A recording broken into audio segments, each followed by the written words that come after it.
जाएगा। इसलिए यदि कोई पहले से ही मजबूत हो जाता है ना, उस परम पिता परमात्मा की डोरी को पकड़ लेता है ना, तो उसका ग्रस्त जीवन बहुत अच्छा हो जाता है।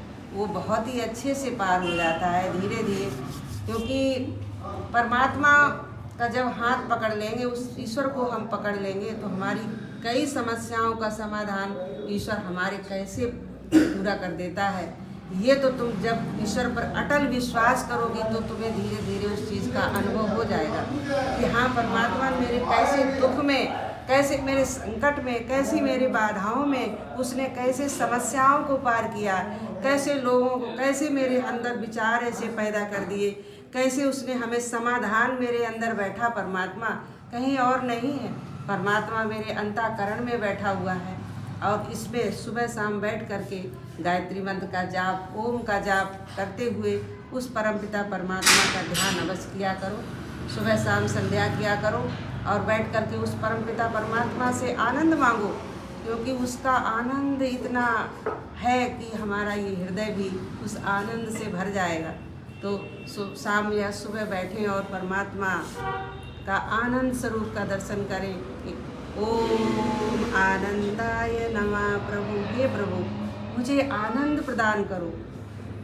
आप आनंद के भंडार हैं, हमारे हृदय में भी आनंद भर दो। जब हम इस तरह से प्रार्थनाएं करेंगे, ओम शक्तिमान प्रभु, हे प्रभु, तुम अपनी शक्ति से सारे ब्रह्मांड को चलाते हो, मुझे भी इतनी शक्ति दे दो कि हम भी जीवन में शुभ कर्म यज्ञ हवन करते हुए अपने जीवन को आगे बढ़ाएं। ओम न्यायकारी प्रभु, हे प्रभु, तुम सबके साथ सही सही न्याय करते हो, किसी पर अन्याय नहीं करते हो। हम भी कोई अन्याय ना करें, सब पे न्याय करें। और ओम नमः परमेश्वराय सच्चिदानंद स्वरूपाय सतगुरुवे नमः। हे प्रभु, तुम ही मेरे गुरु हो, मुझे अपना ज्ञान प्रदान करके मोक्ष की प्राप्ति करा दो।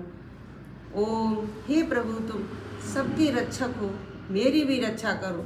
जब इस तरह से आपकी प्रार्थनाएं होंगी ईश्वर के समक्ष, तो परमात्मा तुम्हारे इस सब चीज़ों को, परमात्मा सब कुछ तुम्हें प्रदान करेगा, जैसे मुझे प्रदान किया।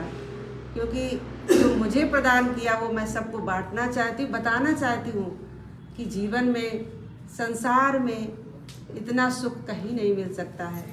जो ईश्वर के समक्ष यज्ञ वेदी पर बैठ करके जो ज्ञान, जो आनंद, परमात्मा की भक्ति मिलती है, वो और कहीं नहीं मिल सकती है। ग्रस्त जीवन में उतार चढ़ाव आते हैं, लेकिन अगर हम इनसे जुड़े रहेंगे, सत्संग से जुड़े रहेंगे, यज्ञ वेदी पर यज्ञ सत्संग आज समाज में आएंगे ना, तो हम उस ग्रस्त जीवन को आसानी से धीरे धीरे पार कर सकते हैं। मेरा जीवन का अनुभव मैं आप सबको बताना चाहती हूँ। हमेशा अब यही मेरा प्रयास रहता है कि मेरे जीवन में भी बहुत घटनाएं हुई, कई समस्याएं आई, और मैंने शाम को बैठ करके संध्या में उस परमपिता परमात्मा से उस समाधान मांगा है। तो परमात्मा ने मेरे उस समाधान का प्रश्न मेरे हृदय में ही प्रकट किया। उस समाधान से और मेरी सारी समस्याओं का समाधान हुआ है। दुख में भी हमने परमात्मा से, उस परमात्मा से सुझाव मांगा, परमात्मा से मदद मांगी, और परमात्मा ने मुझे उस दुख में भी समाधान दिया है। इसलिए मैं तुम्हें बताना चाहती हूँ कि परमात्मा कहीं दूर नहीं है।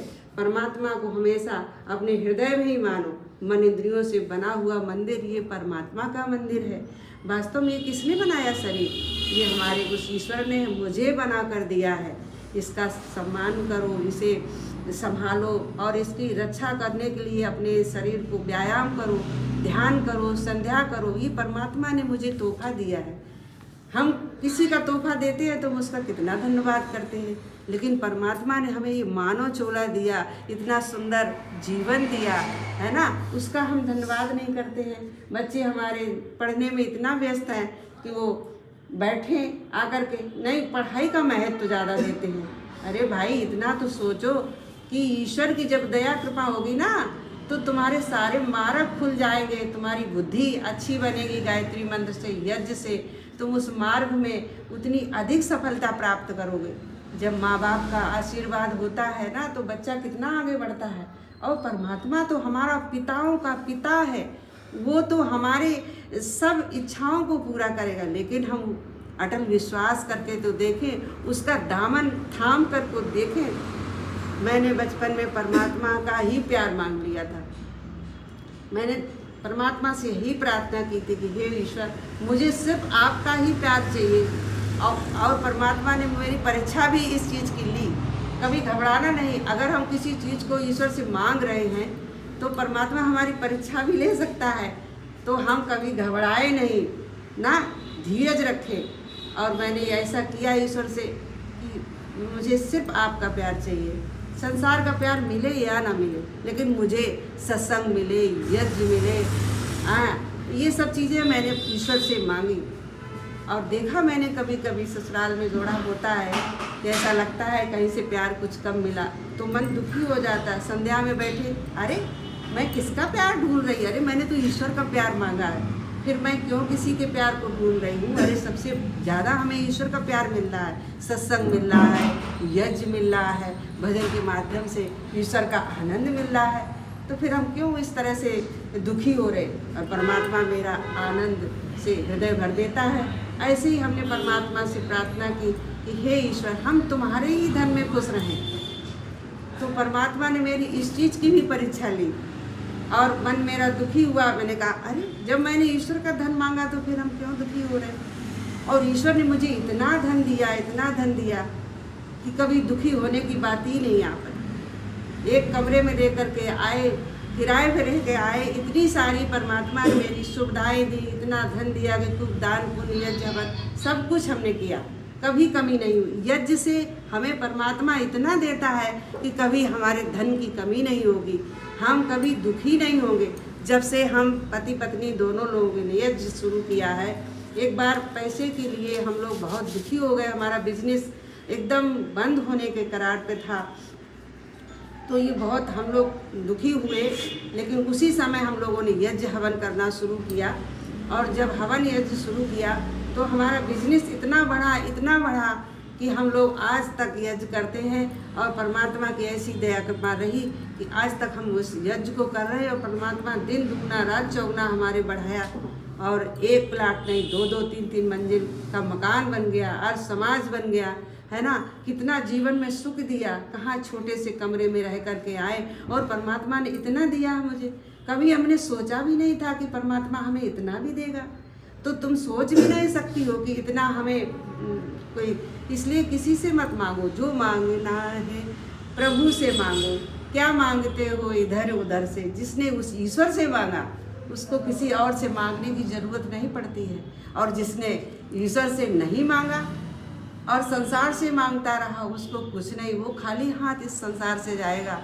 इसलिए जीवन में, गृहस्थ जीवन में जाओगे, तुम सब भी जाओगे, कभी इस तरह से परिवार में मत फंस जाना कि हम बच्चों में, परिवार में इस तरह से फंस जाए कि हम यज्ञ हवन या दान पुण्य ये सब करना बंद कर दें। जैसा परमात्मा ने दिया है, जितना कम दिया है उसी से दान करना सीखो, उसी से दान करो, थोड़ा जितना हो सके उसी से फिर देखना कितना धन की बढ़ोतरी होगी, है ना। जब हम इस तरह से अपने जीवन को चलाएंगे, किसी दुखी, किसी आर्य समाज में, किसी गरीब बेटी की, कहीं भी शुभ काम में धन को लगाओ, भले थोड़ा लगाओ, जैसा परमात्मा ने दिया। अब हम बच्चों को यही, बेटा बैठा हुआ है, इसको हम यही सीख देते हैं, और इसने अपने इस जीवन को ऐसे ही चलाना शुरू किया है। तो हम, अब हमारे ये सब बच्चे बैठे हुए हैं, ये भी सब हमारे ही बच्चे हैं, इनको मैं सीख देना चाहती हूँ। मैंने इससे कहा, तुम्हारी सैलरी शुरू हो तो उसमें से तनख्वाह निकालिए, पहला जो भी तुम्हारा हो, तुम्हारा 11,000 या मतलब 2,000, 2,100, जो भी तुम्हारी श्रद्धा हो, सबसे पहले निकालो दान के लिए। इसके बाद तुम उसमें से खर्च करो। जैसे हम प्रसाद के लिए कुछ बनाते हैं ना, तो उसमें थोड़ा सा निकाल लेते हैं, तो वो हमारा प्रसाद बन जाता है, फिर उसको सब ग्रहण करते हैं, तो हमारे जीवन के लिए लाभदायक होता है ना। ऐसे ही जब हमारा बिजनेस से हम उसमें से थोड़ा सा दान निकाल के आर्य समाज में या किसी गरीब बेटी में या किसी में भी लगाएंगे, तो हमारा वो प्रसाद बन जाएगा। हमारी जो ये बीमारियों से थोड़ा हमें छुटकारा मिलेगा, जो खर्चा फालतू जा रहा है उसमें कम होगा। मैं ये तो नहीं कह रही कि बंद हो जाएगा, वो जो हमारे पिछले कर्म का फल है वो तो हमें भोगना ही पड़ेगा, कष्ट के रूप में, बीमारी के रूप में जैसा है। लेकिन हाँ, थोड़ा सा कम अवश्य हो जाएगा, तो हम उसमें से दान करें। ये बेटा की नौकरी लगी, इसने 1000 रुपये से स्टार्ट किया खर्च करना, और इसकी तनख्वाह जैसे ही बढ़ी इसने अभी 2100 कर दिया। आज समाज में घी के लिए, सामग्री के लिए करता है। तो आज हमारे ये बेटे भी बैठे हैं। आज मैं इनसे भी कहना चाहती हूँ कि अपनी बिजनेस से, अपनी तनख्वाह से आर्य समाज में अवश्य दान करिए, क्योंकि इस आर्य समाज में जो दान किया हुआ ये तो तुम्हारे पास का आर्य समाज है ना। इसमें कभी घी ला कर दे दीजिए, कभी सामग्री ला कर दीजिए, है ना। ये सारी व्यवस्थाएं आप पढ़ लिख करके जब नौकरी करेंगे ना, तो इसमें जो भी आप पहले ही निकाल दीजिए, जो भी आपकी श्रद्धा हो, 500, 1000, 2100, जो भी श्रद्धा बने वो निकालिए, और निकाल करके आज समाज में कहीं भी और ज़्यादा बढ़ जाए तो उस हिसाब से अपने करते रहना ना। तो अपने जीवन को इस तरह से बढ़ाओगे ना बेटा, तो बहुत ही अच्छा जीवन बनेगा। ये बैठे हुए हैं हमारे पति, इन्होंने अपने जीवन को ऐसा सुंदर बनाया है कि इन्होंने हमेशा शुभ काम में खर्च किया है। जब कोई पिता होता है ना, पर तो जब बेटा कोई अच्छा कार्य करता है ना, तो पिता जब मांगता है ना बेटा कि हमको और दे दो, तो पिता उसको और धन दे देता। अरे इसने तो अच्छा काम किया है भाई, इसने आर्य समाज में किया, इसने सत्संग कराया, इसने ऐसा काम किया, चलो इसको और दे देते हैं, है ना। अगर वही बेटा शराब पी करके आए और फिर पैसे मांगे तो उसको पिता धुतकार देगा, कहे जाओ यहाँ से, तुमको कोई पैसा नहीं मिलेगा। ऐसे ही हमारा परमात्मा भी पिताओं का पिता है। अगर तुम अच्छे काम में खर्च करोगे ना, तो परमात्मा तुम्हें दिन दूना चौगुना देगा। ये उदाहरण के रूप में बैठे हुए हैं। बिरसा मुंडा छात्रावास में जुड़े, आर्य समाज में जुड़े, वृद्ध आश्रम में जुड़े, सब में इनका सहयोग जाता है, और मैं उसमें इनका कभी सपोर्ट करती हूँ, कभी ना नहीं करती हूँ। यदि नहीं आप करिए, उसमें कहीं भूल जाते हैं तो नहीं, आप वहाँ पे करिए, ये आपका धर्म बनता है। पत्नी बनेंगी आप जाकर के ससुराल में, तो आपका कर्तव्य बनता है। पति कभी शुभ काम के लिए ठाने करने के लिए हो, तो उसमें आप भूल जाए तो तुरंत बोलिए कि नहीं आपने ये काम बोला था, आप करिए, तो उसमें आपका भी पुण्य जुड़ जाएगा। इस तरह से अपने जीवन को, ये छोटी छोटी बातें अपने जीवन में उतारेंगी, और सत्संग हमेशा अपने जीवन को उतारेंगी। माना सत्संग आपको रोज़ नहीं मिल सकता है, लेकिन मोबाइल तो इतना अच्छा है ना कि इसमें तो आर्य समाज के बड़े अच्छे अच्छे विद्वानों के प्रवचन हैं, भजन हैं, इसने अपने जीवन को अच्छा बना सकते हैं। बहुत अच्छा सुने। तो मैं आप सबसे कहना चाहती हूँ, विवेकानंद प्रचायक जी जो हैं ना आर्य समाज के, वो बहुत ही अच्छा प्रवचन करते हैं। उनसे हमें जीवन में बहुत अच्छा लाभ मिला है। आप सबको भी लाभ मिले। आधा घंटा, 1 घंटा, जो भी हो, 10-15 मिनट जो भी हो, पढ़ाई करते रहिए बेटा आप सब लोग, लेकिन थोड़ा सा समय अपने जीवन के लिए भी दीजिए, है ना। जीवन जब अच्छा रहेगा ना, जीवन जब अच्छा रहेगा तभी तो धन अच्छा कमा पाओगे। बुद्धि जब अच्छी रहेगी, है ना। आजकल बच्चे सुसाइड कर लेते हैं क्योंकि उन्होंने सत्संग नहीं किया, उन्हें अच्छा संग नहीं मिला, वो आर्य समाज के मंदिर नहीं आए, सत्संग में नहीं आए, उनको इतना ज्ञान नहीं, विद्वानों का प्रवचन नहीं सुना। आज उनको सोचते हैं जरा सा दुख हुआ, वो बर्दाश्त नहीं कर पाते, उन्होंने कुछ खा लिया या फांसी लगा ली। ऐसा ही बेटियां करती हैं, कुछ खा लिया या फांसी लगा ली, दुख से छूट जाते हैं। कहते दुख अब हमसे झेला नहीं जाता, खा ले मर जाए। अरे भैया वो तो और नरक में जाओगे। दुख से ही छूटना है तो परमात्मा की भक्ति करो, मोक्ष की प्राप्ति करो, और मोक्ष में तो परमात्मा का सिर्फ आनंद ही आनंद है। दुख का कहीं नामो निशान नहीं है। कहीं कितना आनंद परमात्मा, मोक्ष में हमेशा आनंद ईश्वर का मिलेगा। तो इसलिए मोक्ष की प्राप्ति करो, ऐसे कार्य करो, 100% नंबर अपने जीवन में लाओ ना। लोग पढ़ाई में तो आप लोग सोचते हो कि इतने नंबर हमें लाने हैं, है ना, सोचते हो कि इतने नंबर हमारे आएंगे तब हमारा अच्छा रिजल्ट होगा। ऐसे ही ये कर्म भी है हमारा जीवन का। जब हम 50% पुण्य कमाएंगे तो हम साधारण घर में जीवन हमें मिलेगा। हमारे विवेकानंद प्रचायक जी बोलते हैं कि वो 80%, 100% जब हमारे अच्छे पुण्य होंगे, यज्ञ हवन दान पुण्य शुभ कर्मों से जब हमारे होंगे, तब हमें अच्छा घर मिलेगा, अच्छा जीवन मिलेगा, अच्छे माता पिता मिलेंगे, अच्छा सब कुछ हमें मिलेगा। देखा होगा एक बच्चा जब जन्म लेता है तो कितने अच्छे घर में पैदा होता है, उसको पालना ले, झूला ले, दूध ले, और एक सड़क पे, है ना, उसको दूध भी नसीब नहीं होता है ना। तो ये क्या है, कर्म फल है। देखो कैसे कैसे हम देखते हैं लोगों को फेसबुक में कि दोनों को जोड़ दिया, एक टीम जुड़े, बहनें भाई जुड़े, ये क्या है, दोनों का कर्म था, दंड तो एक ही में मिला दिया, दोनों का कर्म भोगो एक ही साथ। अरे ईश्वर से डरो बेटा, तुम लोग डरना सीखो ईश्वर से। कोई भी गलती ना हो जाए हमसे, कि पता नहीं कौन सी गलती अगर हमसे हो गई तो परमात्मा का नाम ही न्यायकारी है, वो तो हमको न्याय कर देगा, वो उतनी बड़ी सज़ा हमको मिलेगी।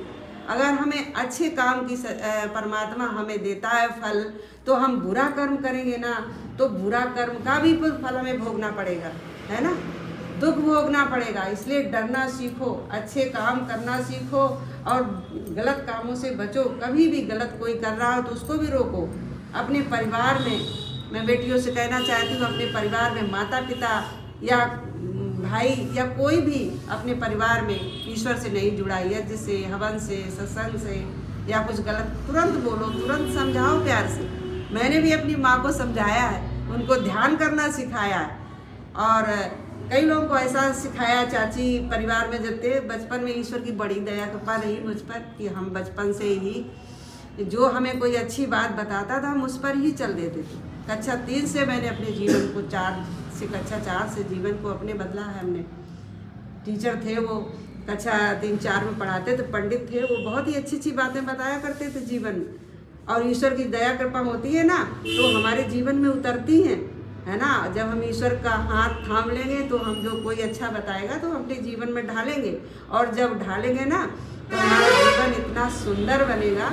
ये करके देखना तुम लोग, ये मैं तो अपने जीवन का अनुभव तुम्हें थोड़ा बहुत बता रही हूँ। और हमारी बेटियाँ सुनती हैं, इच्छुक रहती, उस बार आए थे तो कहती थी कि आप जल्दी जल्दी आया करिए। तो हमने कहा कि अब आगमन हो ही रहा है तो सूचना कर दो बेटियों को, हम भी घर में हवन करने की अगर यहाँ करेंगे आके तो और अच्छा लगेगा ना।